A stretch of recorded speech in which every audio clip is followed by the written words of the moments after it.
dorime, interimo ad appare dorime, ameno, latiremo, ameno. Olá, sejam bem-vindos ao Terceiro Milênio, a visão espírita para uma nova era, um programa da Liga Espírita Pelotense. O Terceiro Milênio traz como tema hoje o Espiritismo esclarece. Estaremos esclarecendo, à luz da doutrina espírita, assuntos como cirurgia astral, morte e o porquê a doutrina espírita é considerada a terceira revelação.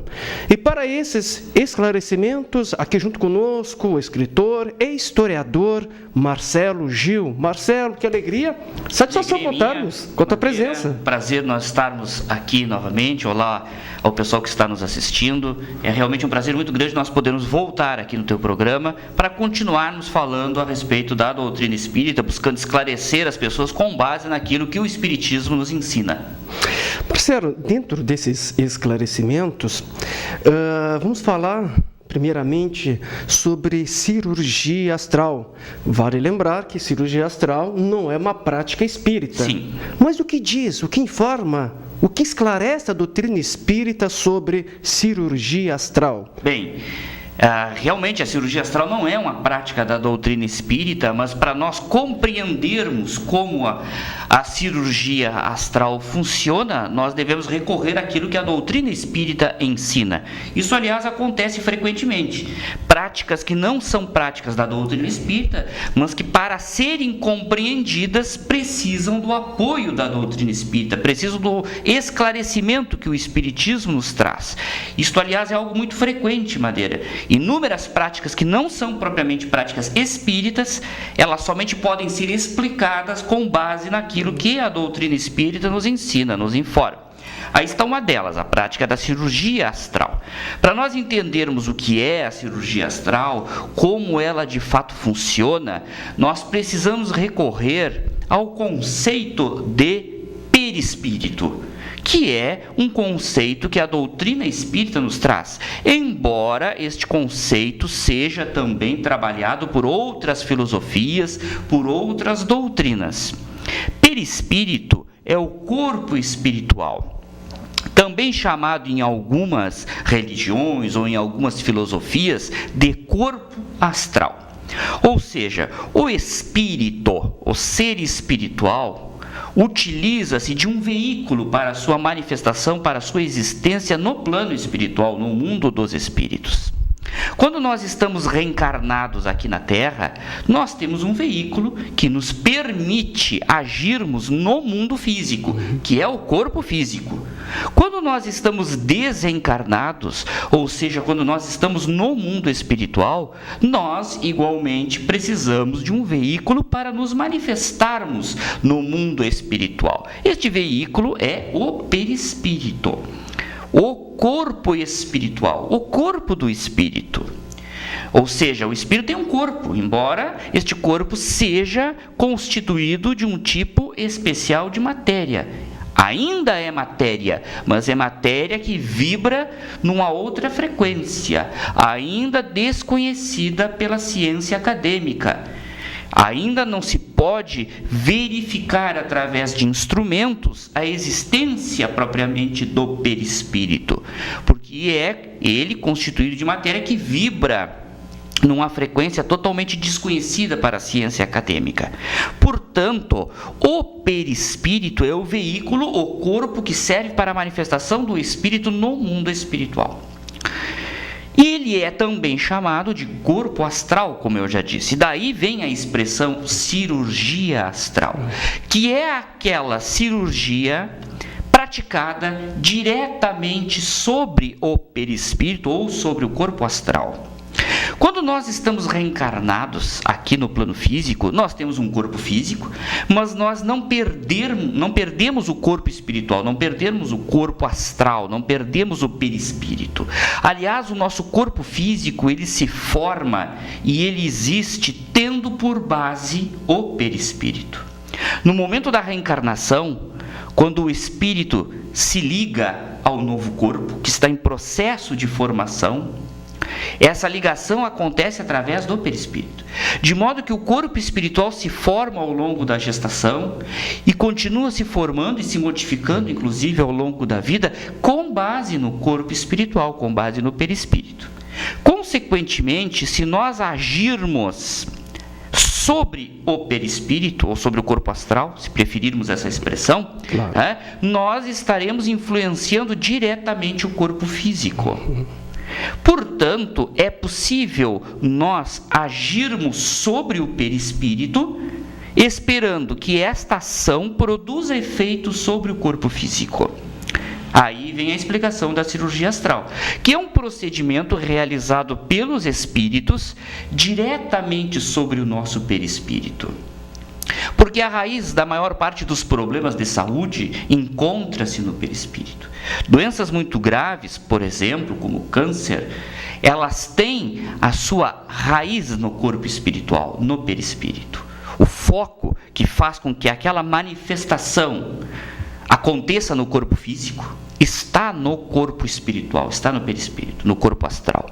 Consequentemente, quando nós agimos através do magnetismo sobre o corpo espiritual, nós teremos um processo reflexo sobre o corpo físico.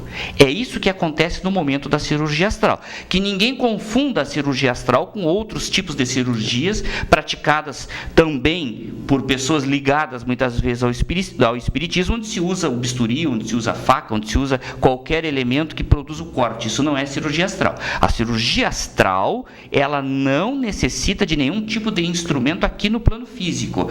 Não se faz corte, não se faz nenhuma intervenção direta sobre o corpo. A cirurgia astral, ela é sempre feita diretamente sobre o perispírito, buscando com isso fazer com que o corpo físico, através de um processo de reflexão, o corpo físico, claro, tenha o processo de cura.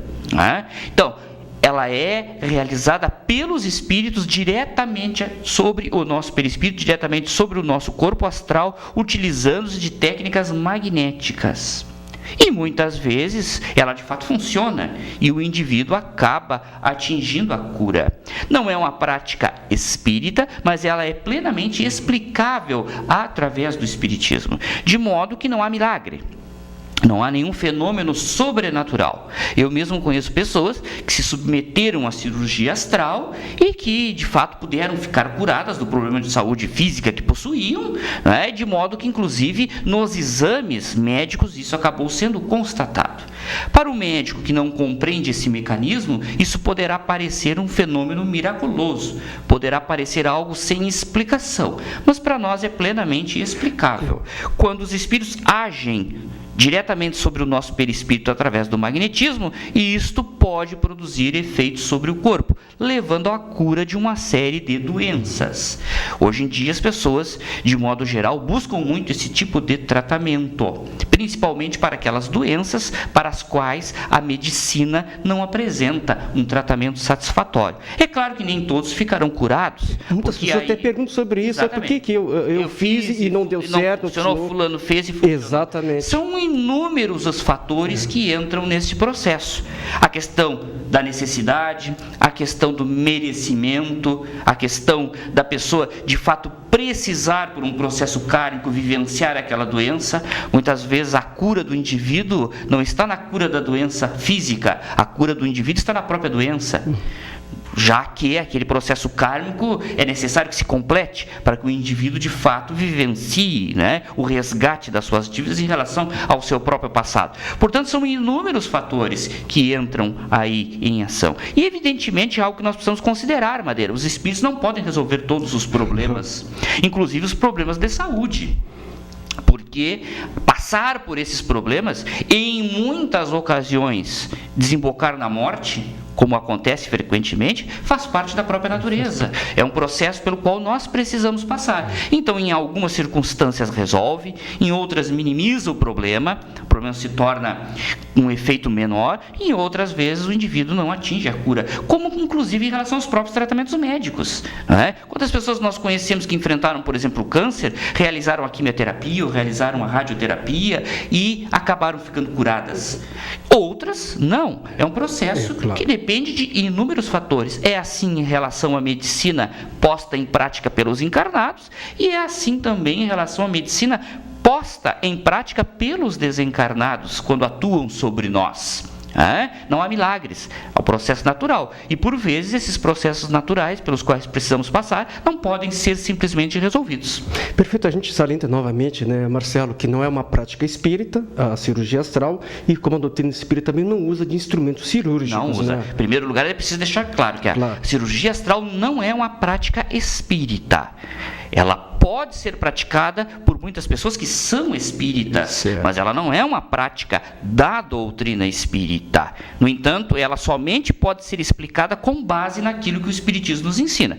E, em segundo lugar, é preciso deixar claro que a cirurgia astral não usa qualquer tipo de instrumento cortante. Isto é uma outra coisa. Os médiuns que costumam operar, como se diz popularmente, incorporados, por espíritos de médicos, cortando, utilizando bisturi, utilizando faca ou outros tipos de instrumentos, que é algo com o qual a doutrina espírita não concorda, aliás, não é? Esta não é a mesma cirurgia astral da qual nós estamos falando. É uma outra prática, com a qual, inclusive, a doutrina espírita não concorda, haja vistas que para isso existem médicos formados, capacitados para realizar esse tipo de procedimento. E a questão da morte, Marcelo? Porque grande parte das pessoas ainda tem um grande medo da morte. O porquê? É o grande medo, é chamado medo universal. O maior medo do ser humano é a morte. Eu acredito que para nós explicarmos isto, é preciso nós entendermos duas questões. Uma ligada ao aspecto cultural e uma outra ligada ao aspecto espiritual. Nós só podemos explicar convenientemente o porquê das pessoas terem um medo tão grande da morte se nós analisarmos esses dois fatores, o fator cultural e o fator espiritual. Em primeiro lugar, é preciso que a gente perceba que nós vivemos no Ocidente. Então, nós somos herdeiros da tradição judaico-cristã. Nós somos herdeiros desta tradição. E tanto para o judaísmo quanto para o cristianismo tradicional, para as religiões cristãs tradicionais, a morte é sinônimo de punição. Deus puniu o homem com a morte. Então isso se enraizou na nossa cultura. A morte está associada à ideia de punição, e isso sempre causa medo. Por que a morte está associada à ideia de punição? Na tradição dos judeus e na tradição cristã, muito presente esse fator nas religiões cristãs tradicionais. Porque segundo a Bíblia, na sua linguagem figurada, e que é interpretada ao pé da letra por essas religiões, Deus não criou o homem para morrer. Deus criou Adão e Eva e os colocou no paraíso para viver por toda a eternidade. Como Adão e Eva desobedeceram a Deus, Ele os puniu com a questão de destiná-los à morte. Eles não haviam sido criados para serem destinados a morrer. A morte passou a ser o seu destino a partir do momento em que eles desobedeceram a Deus. Então a morte surgiu no universo, segundo a interpretação literal, ao pé da letra da Bíblia, como sinônimo de traição. Tanto é que se espera para os religiosos tradicionais a ressurreição, a volta à vida no mesmo corpo físico, porque seria esse o prêmio para aqueles que obedecessem a Deus, a ressurreição. Deus puniu o homem com a morte, mas aquele que o obedecer e que fizer a sua vontade será então premiado com a vida eterna no próprio corpo físico, aqui no plano físico. Então a morte, ela surgiu, o conceito de morte surgiu surge dentro da tradição judaico-cristã, que é a tradição na qual nós estamos inseridos. Muitas vezes a gente não segue o judaísmo, não segue o catolicismo, não segue as religiões cristãs tradicionais, as religiões protestantes, mas nós estamos inseridos dentro dessa cultura. São séculos e séculos vivenciando a humanidade no Ocidente a ideia de que a morte é punição. Então isso causa um medo, é o fator cultural que explica o porquê de termos tanto medo da morte. Mas existe um outro fator, que é o fator espiritual, que nos leva também a temermos a morte. Isto vai, Madeira, na minha opinião, o foco central para explicarmos isso está na resposta da questão 621 de O Livro dos Espíritos. Eu sempre gosto de dizer porque muitas pessoas estão assistindo o programa e não têm ideia do que seja o Livro dos Espíritos. O Livro dos Espíritos é uma das 5 obras básicas da doutrina espírita e é um livro de perguntas e respostas. As perguntas formuladas por Kardec e respondidas pelos espíritos superiores. A questão 621 é uma das mais importantes, na minha opinião, do Livro dos Espíritos. Embora todas sejam importantes, eu tenho, assim, uma afeição muito grande por essa pergunta. Eu acho que ela responde muita coisa, embora a resposta seja pequenininha. Onde está escrita a lei de Deus? Pergunta Kardec. E os Espíritos respondem, na consciência. Então, para o Espiritismo, a lei de Deus não está escrita nos livros sagrados, porque senão haveria uma confusão danada, como de fato há. Porque para o católico está escrita na Bíblia, para o judeu está escrita no Torá, e assim vai. Cada religião, para o islâmico, está escrito num outro livro, no Alcorão, a lei de Deus. Para nós, espíritas, de acordo com a resposta da questão 621, a lei de Deus está escrita na consciência de cada um de nós. Então, a lei de Deus está dentro de nós e não fora de nós. Consequentemente, nós sabemos quando estamos agindo corretamente ou quando não estamos agindo corretamente em relação aos nossos semelhantes, em relação a nós mesmos. E nós também sabemos intuitivamente, já que morremos muitas vezes em outras vidas, que no momento da morte nós nos deparamos conosco. Nós nos deparamos com nós mesmos no momento da morte. Com a nossa própria consciência. Com a nossa própria consciência. Todas as máscaras caem no momento da morte. E nós somos obrigados a enfrentar a nossa própria consciência, que nos dá a ideia clara do quanto agimos errado ao longo da vida. As pessoas costumam dizer que vivemos muitas vezes no passado. E é verdade, tivemos muitas vidas no passado. Nós já vivemos muitas vezes, já reencarnamos muitas vezes. No entanto, é preciso que se pense também que se nós reencarnamos muitas vezes no passado, também desencarnamos muitas vezes. Ou seja, se nós já nascemos muitas vezes no passado, também já morremos muitas vezes no passado. E isso está gravado no nosso inconsciente. E ora, vejam bem, quando nós vamos fazer uma coisa pela primeira vez, é normal nós termos receio, termos medo, ficarmos apreensivos, ficarmos preocupados. Mas conforme vamos repetindo aquilo muitas vezes, vamos nos acostumando e vamos perdendo o medo. Aqui mesmo, Madeira, quando tu fizesse o teu programa pela primeira vez, tenho certeza que ficasse bastante preocupado, ansioso, ou seja, nervoso por estar fazendo na primeira vez. Isso. Eu lembro a primeira vez que vim aqui também, fiquei bastante nervoso, apreensivo, era a minha primeira aparição aqui no programa. Agora, hoje, tu estás acostumado. Eu também estou acostumado, porque repetimos muitas vezes a mesma coisa e nos acostumamos com ela e perdemos o receio. No entanto, com a morte não acontece isso. Com a morte não acontece. Nós já morremos muitas vezes no passado, porque a cada reencarnação que tivemos, no final dela, experimentamos a morte.